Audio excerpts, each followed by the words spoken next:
who are enrolled in America's only social welfare program, the military. Got me out of my hometown. I'm eternally grateful, but you shouldn't have to do that in order to have an opportunity. That one there, we're going to embarrass her for a second. That's Debbie. She's the one that just graduated college.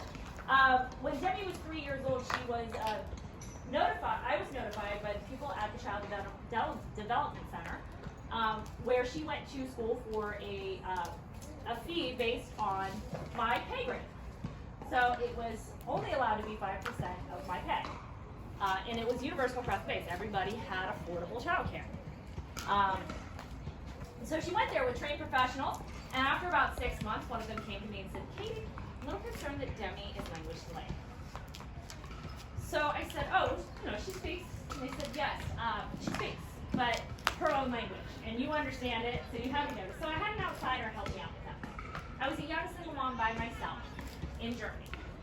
So it was really important that I had people who were able to see that and recognize it for me. Because you get lost as a parent. Every parent will tell you this, right? You get to know your kids and you don't notice things that other people are like, you're just like, "Oh no, that's just my kid." And they said also, she seems to have some motor changes and motor differences. So they said, it's fine, we're just going to refer her to EDIS. And I said, "Well, what's EDIS?" EDIS is a program the military runs on base called Early Developmental Intervention Services. You go there, a psychiatrist, a language pathologist, a audiologist, a physical medicine doctor, every doctor you can think of, a physical therapist, an occupational therapist, they all, in one afternoon, assess your child. And then they get in a room and they talk about it. They say, "Okay, this, and this." So, within 2 weeks, I had a diagnosis. Within 2 weeks, I had assistance. I had services. I was set up for speech therapy, for regular cleanings with an ENT.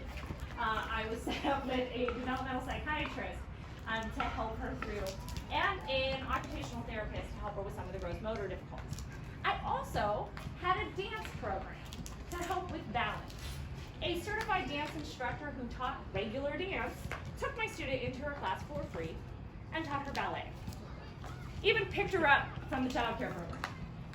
All through a federal program that I never paid a penny. When she went to school, I required before and after school care because I worked long hours.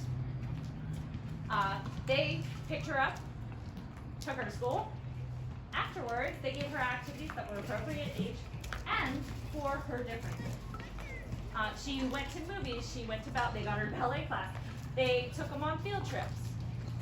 All for a fee that, again, only represented 2%, at that point 2% of my paycheck. Full-time before and after school care. The reason I was able to succeed, I was very successful in the military. I promoted very easily, despite the fact that I was the only woman in my shop for all 6 years that I worked there.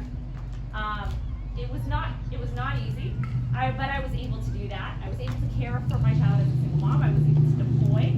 I was able to take short TDYs. I went all over Eastern Europe as a NATO arms inspector, inspecting nuclear arms in several different countries. My daughter was multi-concerned throughout it all. And it was because of an intervention services and wraparound services provided by the military. Because when they want you to fight a war, they make sure your kids are taken care of. She also had an excellent education that taught her 2 languages as a child. She learned both German and English growing up there.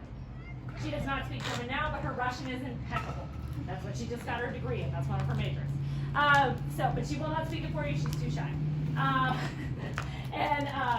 So we do have the capabilities. We have the know-how. We know how this looks. We know what it does. We also know that childhood poverty costs this country $65 billion a year. So we know it is economically prudent to take care of our children, to not allow them to starve, to not allow them to fail in school, to provide them the healthcare services they need so they're not in emergency rooms, to provide them clean air and water so that they don't have lead poisoning and asthma. These things actually save us money. They are an investment that is worth making. There are monies that we spend on things that do not pay off in the long run. Our military investment is huge. our police investment seems the same. It's a disproportionate part of our budget. And it's not that our officers don't deserve support. It's not that our military doesn't deserve support. It's that those services should be things like those wraparound services, not the new weapon systems. Those services should be things like mental health care in our communities, not the second SWAT vehicle for a small town in the middle of nowhere that is never going to need a SWAT vehicle. Those kind of things should be spent on our communities to build them up better. And statistics show us that when we do that, when we spend that money, our officers are safer. They like their jobs better. They're less likely to commit suicide. They are hurt